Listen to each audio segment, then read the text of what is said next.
किसमें कि आयनिक सॉलिड को एक्वस फेज में बात करें तो ये क्या हो जाता है, conductor.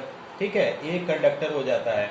H ions in solution, ions in solution, ions in solution easily move, ions in solution easily move, तो आपका क्या हो जाएगा, ये कंडक्टर होगा।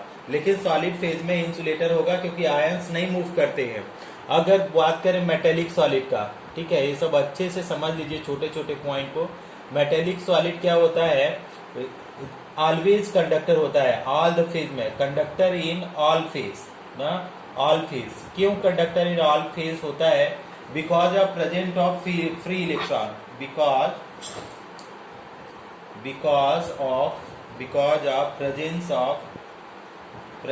ऑफ कौन सा electron, because of presence of free electron. तो फ्री इलेक्ट्रॉन होने की वजह से अब मेटेलिक सॉलिड क्या होगा, हर फेज में कंडक्टर होगा। समझ में आया? तो एक आपको फिक्स आपके पास आंसर होना चाहिए किसी भी क्वेश्चन का आंसर करने के लिए। तो ये आंसर समझ में आ गया आप लोगों को? हाँ, एक स्क्रीनशॉट ले लो आप लोग, तो थोड़ा सा आसान रहेगा आप लोगों के लिए, नोट्स बनाएंगे तो। ले लिया? ले लिया? हाँ, ओके। अब हम लोग को कल हम लोग आयनिक और मेटेलिक सॉलिड पढ़ लिए थे। आज जो सॉलिड हम लोग को पढ़ने वाले हैं वो पढ़ने वाले हैं आपका covalent solid. Okay, covalent solid. तो कोवेलेंट सॉलिड को देखिए कि कैसे हम अंडरस्टैंड करते हैं covalent solid. This is also quite important, covalent solid. This is covalent solid, covalent solid. अब कोवेलेंट सॉलिड वही सॉलिड होंगे जिसमें कौन सा बॉन्ड होगा, है ना, आपका कोवेलेंट बॉन्ड। तो कोवेलेंट बॉन्ड आप बताएं कि हाँ, कि अगर आपसे पूछा जाए कि कंस्टिट्यूएंट क्या हो जाएंगे, कंस्टिट्यूएंट, तो आप ये बताइए कि कोवेलेंट बॉन्ड किसके बीच में बनता है, कोवेलेंट बॉन्ड किसके बीच में बनता है। मान लीजिए हमारे पास H और H के बीच में है, तो या तो Cl के बीच में है, तो किसके बीच में होता है, एटम्स के बीच में या मॉलिक्यूल्स के बीच में, एटम्स के बीच में। तो आपका कंस्टिट्यूएंट पार्टिकल जो होगा, ध्यान से दीजिएगा, यही कंस्टिट्यूएंट पार्टिकल्स भी पूछता है, तो आपका कंस्टिट्यूएंट पार्टिकल क्या होगा, एटम्स होगा। ठीक, कोवेलेंट सॉलिड में एटम्स होगा। समझ में आ गया? युक्ता बोला करो यार तुम, हाँ बोला करो थोड़ा तेजी से। अच्छा, कंस्टिट्यूएंट पार्टिकल ये हो गया। तो अगर हमसे बोलेंगे कि अट्रैक्टिव फोर्सेस कौन सा होगा, अट्रैक्टिव फोर्सेस, तो अट्रैक्टिव फोर्सेस कौन सा होगा खुशी, किस टाइप का फोर्स ऑफ अट्रैक्शन होगा इसमें, कोवेलेंट सॉलिड में? आयनिक बॉन्ड होगा, मेटेलिक बॉन्ड होगा, कौन सा बॉन्ड होगा? आयनिक बॉन्ड होगा कोवेलेंट सॉलिड में। हाँ, कोवेलेंट बॉन्ड होगा ना, कोवेलेंट तो ऑलरेडी दिया, आयनिक सॉलिड, आयनिक बॉन्ड तो आयनिक सॉलिड में होगा, तो कोवेलेंट सॉलिड है तो इसमें कौन सा बॉन्ड होगा, कोवेलेंट बॉन्ड होगा, कोवेलेंट बॉन्ड।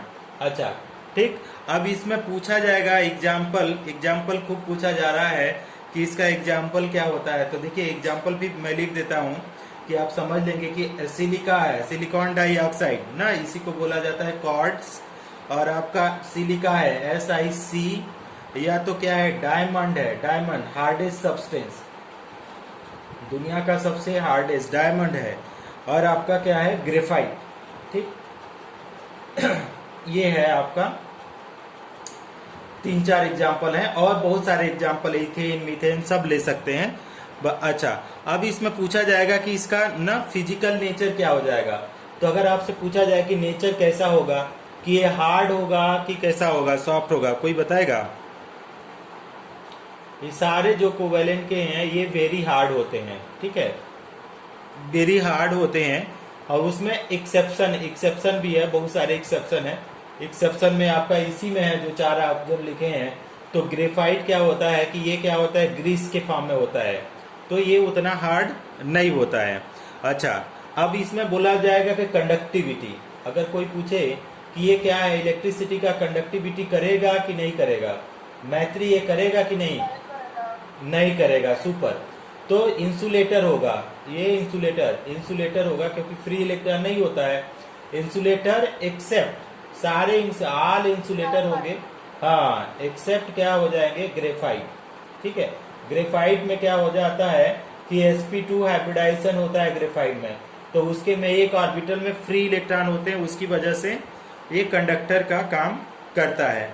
अगर इसी में बोला जाए कि बहुत हार्ड है, तो मेल्टिंग एंड बॉइलिंग पॉइंट अगर बोला जाए, तो मेल्टिंग एंड बॉइलिंग पॉइंट अगर बोला जाए तो ये भी क्या हो जाएगा, क्योंकि ये बहुत ज़्यादा हार्ड है तो ये भी क्या हो जाएगा, हाई हो जाएगा। ठीक, तो समझ में आया युक्ता? युक्ता जी कुछ समझ? हाँ, तो इसका भी एक स्क्रीनशॉट लो। हम पूछेंगे आप लोगों से, क्लास चालू होने से पूछेंगे इन सब के बारे में, है ना, तो आप लोग पूछते रहो। और नेक्स्ट, अब लास्ट वाला जो है आपका मॉलिक्यूलर सॉलिड, अब इसको समझिए।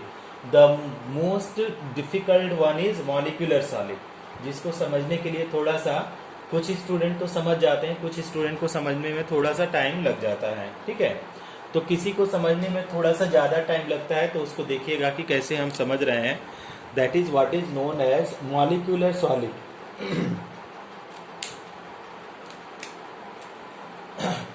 तो मॉलिक्यूलर सॉलिड में आते हैं।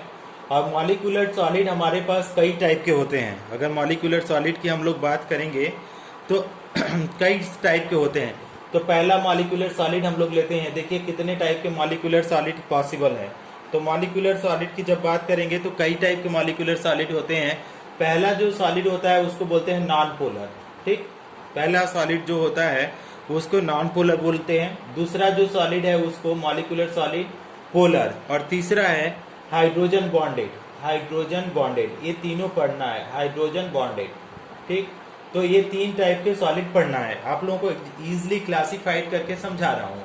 तो देखिए नॉन पोलर को पहले लेते हैं। नॉन पोलर जो आपका क्या है, नॉन पोलर की बात करते हैं। Non polar molecular solid, non polar molecular solid, non polar molecular solid. Generally आप जब बुक से पढ़ेंगे ना तो आप कंफ्यूज हो सकते हैं यहाँ पे इसको समझने में, लेकिन यहाँ पे जब आपको पढ़ाया जा रहा है नॉन पोलर मॉलिक्यूलर सॉलिड, तो इसको देखिए कि यहाँ पे बोला जाएगा कि इसमें कंस्टिट्यूएंट क्या हो गया। तो ये मॉलिक्यूलर सॉलिड है, तो सारे में जो कंस्टिट्यूएंट पार्टिकल होंगे, कंस्टिट्यूएंट अगर बोला जाएगा कंस्टिट्यूएंट, तो इसमें सारे में आंख बूझ करके आप क्या लिखेंगे, कोई बताएगा क्या लिखे यहाँ पे? मॉलिक्यूलर सॉलिड में कंस्टिट्यूएंट पार्टिकल क्या हो जाएंगे, मॉलिक्यूल हो जाएंगे। तो ये तो बहुत ज्यादा इजी है कि हम लोग मॉलिक्यूल ही लिखेंगे। सबके अभी कंस्टिट्यूएंट पार्टिकल पूछेंगे चारों का, खुशी से, युक्ता से, मैत्री से। और अगर दूसरा चीज की बात करें कि इसमें फोर्स ऑफ अट्रैक्शन की बात करें, अगर फोर्स ऑफ अट्रैक्शन, तो फोर्स ऑफ अट्रैक्शन देखिए किस वाले में, नॉन पोलर की बात कर रहे हैं। तो force of attraction, force of attraction, तो देखिए ये इंपॉर्टेंट है फोर्स ऑफ अट्रैक्शन। पहले तो यहाँ पे तो क्या हो जाएगा, हम ऊपर भी लिख देते हैं कि हाइड्रोजन बॉन्डिंग मॉलिक्यूल में तो हाइड्रोजन बॉन्डिंग हो जाएगा, हाइड्रोजन बॉन्डिंग। अच्छा, हाइड्रोजन बॉन्डिंग। पोलर में क्या हो जाएगा, पोलर कोवेलेंट बॉन्ड। अगर पोलर की बात करें तो पोलर कोवेलेंट बॉन्ड क्या हो जाता है, उसको बोलते हैं dipole dipole attraction, dipole dipole attraction. ठीक, और दूसरा चीज है, अगर यहाँ पे नॉन पोलर की अगर बात करेंगे तो इसको बोलते हैं London forces, London, London forces, या आप बोल सकते हैं कि वंडरवाल फोर्सेस भी बोल सकते हैं। तो अब बताइए नॉन पोलर हो गया तो इसमें कैसा फोर्स ऑफ अट्रैक्शन होगा, बताइए कैसा फोर्स ऑफ अट्रैक्शन होगा? हाँ, तो दिस इज होगा, इसमें क्या है, London force of attraction, London. और एक और नाम होता है आपका डिस्पर्सन, 11th में आप लोगों ने अच्छे से पढ़ा होगा गैसियस सिस्टम में, तो डिस्पर्सन फोर्सेस। ठीक, अब हमारे पास जो नेक्स्ट हेडिंग है उसका एग्जाम्पल है कि हम लोग को एग्जाम्पल समझ में आना चाहिए कि कौन सा। तो जितने भी नोबल गैसेस हैं, मान लीजिए हीलियम है, हीलियम का सॉलिड ले रहे हैं, या तो आपका आर्गन का सॉलिड ले रहे हैं, या तो आप एक आध और भी लिख सकते हैं कि जैसे आयोडीन का सॉलिड ले रहे हैं। और कार्बन डाइऑक्साइड का तो आप लोग सॉलिड देखे होंगे क्योंकि आग बुझाने में यूज होता है। कि आप लोगों के स्कूल में जो रेड कलर का सिनेमा हॉल में होता है ना, उसको, उसमें सब क्या है, कार्बन डाइऑक्साइड भरा रहता है। तो उसको जैसे ही दबाएंगे तो वो क्या होता है, सब आग के ऊपर फैल जाता है व्हाइट कलर में, तो आग बुझ जाती है। कभी आप लोग करना इसको, ये वाला तो कर लेना कि जो आप लोगों के उसको क्या बोलते हैं, फायर एग्जिस्टिंग्विश जो होता है ना, फायर वाला बॉटल जो स्कूलों में होता है, ऑफिस में देखे होंगे, बस में होता है, ट्रेन में होता है। तो उसको खोल दीजिएगा, दबा करके देखिएगा तो व्हाइट कलर में कार्बन डाइऑक्साइड निकलेगा सॉलिड फॉर्म में। उसको दबाने में बहुत अच्छा लगता है, किसी के चेहरे पे मार दो ना, बहुत अच्छा लगता है, उसको करके देखना। हम लोगों ने तो किया है इसको, बहुत मजा आता था करने में। तीसरा चीज अगर फिजिकल की देखो, फोर्स ऑफ अट्रैक्शन ये क्या है, ये सब लंडन फोर्सेस और डिस्पर्सन फोर्सेस। मैत्री ये क्या है, स्ट्रॉन्ग फोर्स ऑफ अट्रैक्शन है या कैसा है, वीक फोर्स ऑफ अट्रैक्शन है? वीक फोर्स ऑफ अट्रैक्शन है। तो अगर आपसे पूछा जाए कि फिजिकल नेचर कैसा होगा, फिजिकल नेचर कि हार्ड होगा कि सॉफ्ट होगा, फिजिकल नेचर कैसा होगा? हाँ, तो ये सॉफ्ट होगा। क्यों सॉफ्ट होगा? क्योंकि फोर्स ऑफ अट्रैक्शन बहुत ही कम है। अच्छा, और इलेक्ट्रिकल कंडक्टिविटी तो बहुत ही कम होती है, उतना नहीं है, जरूरी नहीं है। लो कंडक्टिविटी हम लिख देते हैं, लो कंडक्टिव, वेरी लो कंडक्टिविटी। अच्छा, अगर आप लोगों को बोला जाए युक्ता कि ये क्या है कि बहुत सॉफ्ट मेटल है, तो मेल्टिंग और बॉइलिंग पॉइंट क्या होगा? Melting and boiling point hard होगा कि कम होगा कि ज्यादा होगा? बताओ। ये जब ये बहुत सॉफ्ट है तो मेल्टिंग कितना होगा, अधिक या मोर, लेस या more? Less. Very very good, very good, very less, very less. तो अच्छी बात है कि एक पॉइंट हम लोगों को समझ में आ गया, किसके बारे में कि हम लोग क्या है, नॉन पोलर को समझ लिए हैं। अब हम लोग समझने वाले हैं पोलर को। तो अगर हम लोग पोलर मॉलिक्यूलर सॉलिड की बात करें, पोलर मॉलिक्यूलर सॉलिड, देखिएगा पोलर मॉलिक्यूलर सॉलिड, तो पोलर मॉलिक्यूलर सॉलिड की बात करें तो इसमें भी कंस्टिट्यूएंट पार्टिकल तो मॉलिक्यूल ही होंगे, ठीक, मॉलिक्यूल्स ही होंगे। लेकिन फोर्स ऑफ अट्रैक्शन कौन सा हो जाएगा? डाइपोल, पोल होगा, पोल वाला, dipole, dipole attraction, dipole dipole attraction, ठीक। ये भी अच्छी बात है। अगर इसमें एग्जाम्पल अगर आप लोगों से पूछा जाए तो इसमें एग्जाम्पल, सबसे अच्छा एग्जाम्पल हो जाता है HCl का सॉलिड और SO2 का सॉलिड। ये दो सॉलिड होते हैं जो इसके बेस्ट एग्जाम्पल में आते हैं। ये भी क्या होगा कि अगर फोर्स ऑफ अट्रैक्शन ये भी कैसा है, ये भी वीक फोर्स ऑफ अट्रैक्शन है, ठीक ना। लंदन फोर्सेस ये सब सारे जो हैं वांडरवाल फोर्सेस आर वीक हैं। तो ये कैसा होगा, हार्ड होगा कि सॉफ्ट होगा? यू खुशी, हार्ड होगा कि सॉफ्ट होगा? खुशी देखो, बॉन्ड अगर वीक है तो कैसा होगा, हार्ड कि soft? Very good, very good, very good. चलो, एक और आंसर आपने सही बताया। अगर कंडक्टिविटी की बात करेंगे तो ये भी, अगर कंडक्टिविटी की बात करें तो ये भी क्या हो जाएगा, वेरी लो कंडक्टिविटी करेगा, वेरी लो कंडक्टिविटी। अच्छा, मेल्टिंग एंड बॉइलिंग पॉइंट बताओ कोसी, कि ये जब सॉफ्ट है तो ये मेल्टिंग एंड बॉइलिंग पॉइंट ज्यादा होगा कि कम होगा? कम होगा। तो क्या हो जाएगा, वेरी लो होगा। अब लास्ट वाला जो हम लोग पढ़ लेते हैं यही नीचे में, तो लास्ट में क्या है, हाइड्रोजन बॉन्डेड है, hydrogen bonded molecular solid, hydrogen bonded molecular solid, hydrogen bonded क्या हो गया, molecular solid, molecular solid, hydrogen bonded molecular solid. तो इसका एग्जांपल देखो, इसमें क्या हो जाएगा, अगर देखा जाए तो कंस्टिट्यूएंट पार्टिकल तो मॉलिक्यूल होगा। क्यों मॉलिक्यूल होगा? क्योंकि ये मॉलिक्यूलर सॉलिड है। अब यहाँ पे अगर बोले जाए कि फोर्स ऑफ अट्रैक्शन कैसा होगा, तो यहाँ पे कैसा हो जाएगा, हाइड्रोजन बॉन्डिंग वाला फोर्स ऑफ अट्रैक्शन हो जाएगा ना। इसमें कैसा बॉन्डिंग हो जाएगा, हाइड्रोजन बॉन्डिंग हो जाएगा।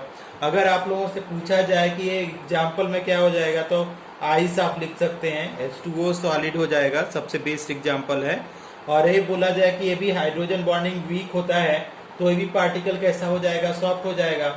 अगर कंडक्टिविटी की बात करें तो ये भी क्या हो जाएगा, बहुत ज़्यादा नहीं कंडक्टिविटी करता है, क्योंकि आयनाइज उतना ज़्यादा नहीं होता है, तो वेरी लो हो जाता है। और मेल्टिंग और बॉइलिंग पॉइंट की अगर बात करें तो ये भी आपका क्या हो जाएगा, लो। तो ये था आपका classification of crystalline solid into the different portion में हम लोगों ने क्लासिफाइड किया। इसका एक स्क्रीनशॉट आप लोग ले लो, दिखाई दे रहा है? हाँ, अब ये सब आप लोग लिखते जाना यार, किसी प्लीज रिक्वेस्ट है, आप लोग लिखते जाना, नहीं तो डेली का डेली छूटेगा, कभी आप लोगों को बेनिफिट नहीं होगा आप लोगों को। हम इसको इरेज कर रहे हैं, इरेज कर दूं खुशी? हाँ, तो ऐसा ना हो कि सारा पढ़ लिया और बाद में कुछ समझ में ही नहीं आया। तो हाँ, वेरी गुड, वेरी गुड। अब हम लोगों को जो पढ़ने जा रहे हैं उसको देखिए, क्या पढ़ने जा रहे हैं। अब यहाँ पे क्या है, ये तो थियोरेटिकल पोर्शन था। इस चैप्टर में बहुत सारी चीजें बहुत इंटरेस्ट भी देने वाली हैं आप लोगों को, कि कैसे कैसे चीजें होता है डे टू डे लाइफ में भी। ये चैप्टर बहुत ज्यादा कोरिलेट करता है, जो कि हम लोग जाने अनजाने जानते ही नहीं है। तो पहला जो पॉइंट है उसको बोलते हैं स्पेस लैटिस या क्रिस्टल लैटिस, उसको देखेंगे। तो फर्स्ट पॉइंट है उसको बोलेंगे स्पेस लैटिस, या उसका नाम हो जाएगा क्रिस्टल लैटिस। स्पेस लैटिस और क्या उसको बोलते हैं, क्रिस्टल लैटिस। क्रिस्टल लैटिस, अब कैसे स्पेस लैटिस और क्रिस्टल लैटिस को हम लोग डिफाइन करते हैं। तो अगर स्पेस लैटिस और क्रिस्टल लैटिस को बात करें तो पहले स्ट्रक्चर देखिए, तो क्या हो जाएगा इस तरीके से, बहुत बड़ा। लैटिस का मतलब होता है बहुत बड़ा स्ट्रक्चर। तो इस तरीके से हम लोग लाइन खींच लेते हैं, ठीक ना, इस तरीके से। जब इस तरीके से हम लोग लाइन खींच लेंगे तो अब इसको क्या करेंगे, ज्वाइन करने की कोशिश करेंगे। देखिए इस तरीके से हम लोग ज्वाइन कर रहे हैं। तो ये बहुत ज्यादा जो जाइंट मॉलिक्यूल बन के आएगा, ये बहुत बड़ा जो मॉलिक्यूल बन के आएगा, तो that is what is known as what, space lattice, या उसी को बोलेंगे हम लोग कि क्रिस्टल लैटिस भी नाम देंगे उसी का। तो देखिए ये क्या हुआ, this is like, put it little down. देखो हम लोग कैसे बना रहे हैं, आप भी इसी तरीके से बनाना।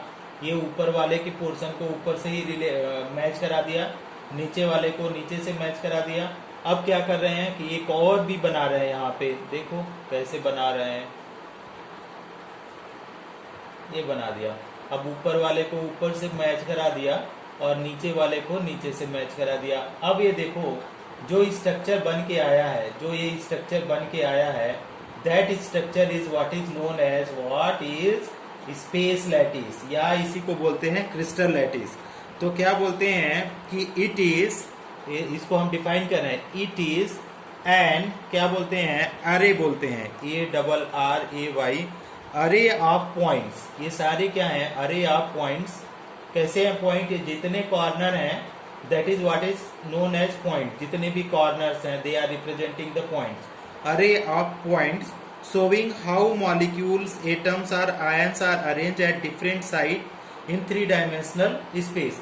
So it is an array of point. क्या ये कर रहा है, showing how, क्या how में क्या atoms आएगा। अभी हम लोग atoms मतलब क्या हो जाएगा, कोवेलेंट सॉलिड, या क्या हो जाएगा मॉलिक्यूल्स, मॉलिक्यूल्स मतलब मॉलिक्यूलर सॉलिड, या क्या बोलेंगे आयंस, आयंस मतलब आयनिक सॉलिड और मेटेलिक सॉलिड। ओके, तो how atoms, molecules and ions are arranged ना, कैसे अरेंज्ड है, arranged in, okay, arrange in मत करिए, arranged at different site in three dimensional space, at different site in, at different site in, sites in three dimensional space, three dimensional space. इसका बहुत ज्यादा dimensional space, बहुत ज्यादा इसको tough करके मत समझिएगा। क्यों, क्योंकि लैटिस का मतलब होता है, लैटिस का मतलब होता है लार्ज मॉलिक्यूल, ठीक, लार्ज साइज। अब हमारे पास क्या हो गया कि लैटिस का मतलब समझ में आ गया। अब स्पेस लैटिस का मतलब, स्पेस का बात कर दिया तो स्पेस का मतलब क्या हो जाएगा, थ्री डायमेंशनल स्पेस की बात कर रहा है, ठीक। और क्या बोल रहा है कि यहाँ पे जितने भी कॉर्नर होंगे, that corner represent points. Points का मतलब क्या हो सकता है कि आइदर वो इसको बोलिए एटम्स, और इसको क्या बोलेंगे मॉलिक्यूल्स बोलिए, और इसको क्या बोलिए आयंस बोलिए। तो आप क्या बोल रहे हैं कि अगर वेरी सिंपल लैंग्वेज में अगर इसको अंडरस्टैंड करना चाहते हैं तो ऐसे बोल सकते हैं कि arrangement of atom, space and molecule in three dimensional space is known as what, space lattice and crystal lattice. बात समझ में आ रही है खुशी, युक्ता, मैत्री, मैत्री को मैत्री क्या समझ में आया आपको?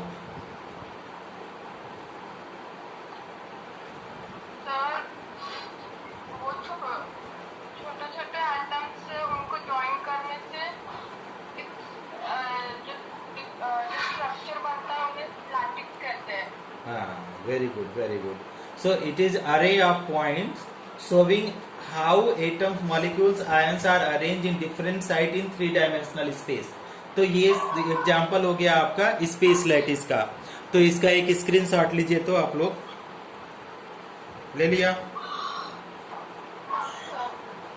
ठीक है। टाइम है अभी ना आप लोगों के पास? हाँ अभी है, तो हम इसको इरेज करते हैं। Okay okay okay okay okay, 1 minute आप बोलो पूरा। आप लोगों के लिए ट्रेन रुकी है। ट्रेन क्या, मैं फ्लाइट रुकवा दूंगा।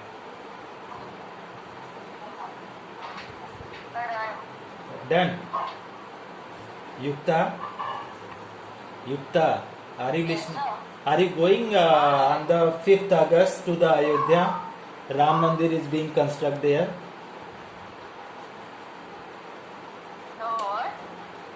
अयोध्या में जा रही हैं, वहां पे तो राम मंदिर का उद्घाटन है ना 5 तारीख को।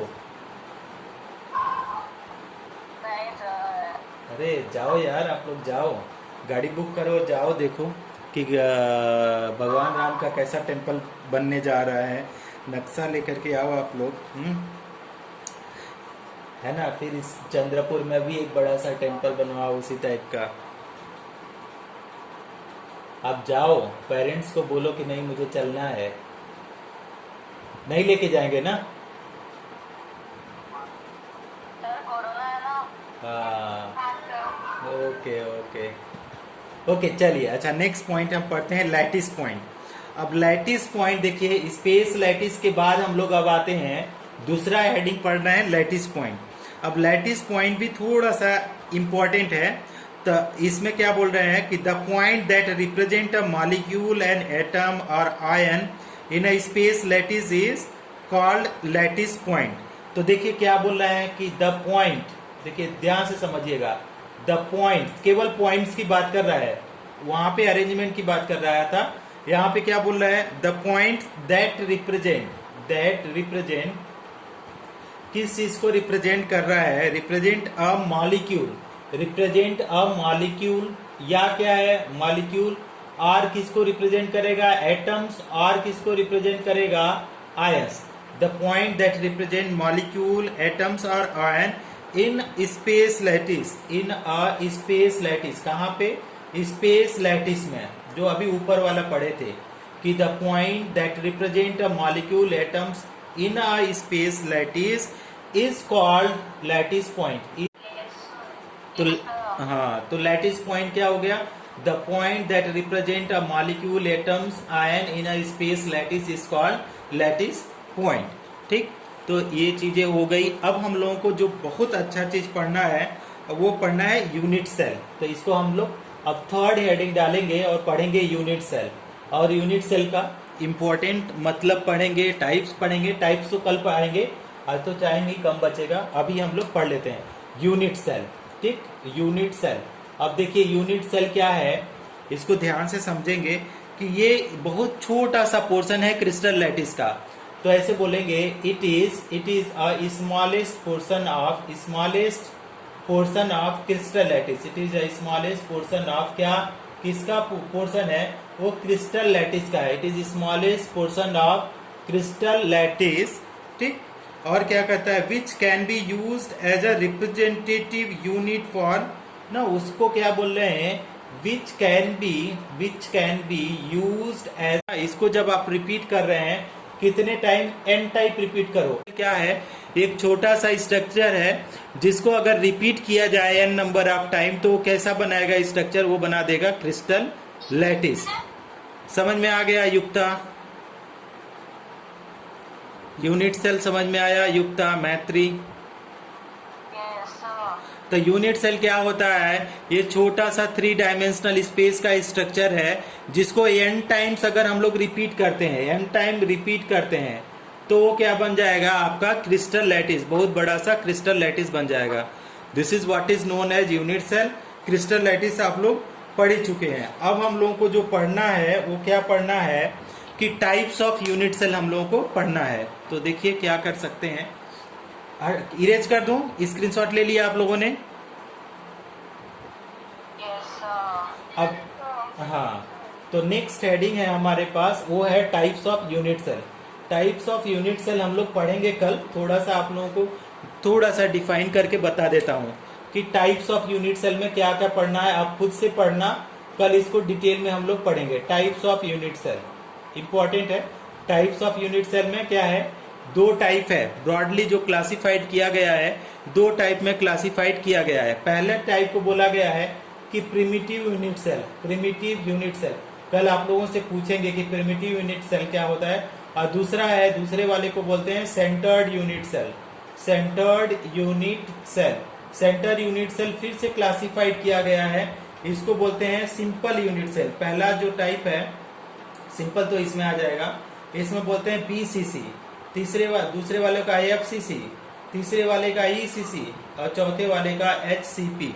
ये टाइप ऑफ यूनिट सेल है। और ये वाला केवल एक टाइप का होता है, उसको क्या बोलते हैं, सिंपल यूनिट सेल। इसको बोलते हैं सिंपल यूनिट सेल। इसको कैसे बोलते हैं, body centred unit cell, body centred unit cell, ठीक, यूनिट सेल। इसको क्या बोलेंगे, face centred unit cell, face centred unit cell, face centred unit cell.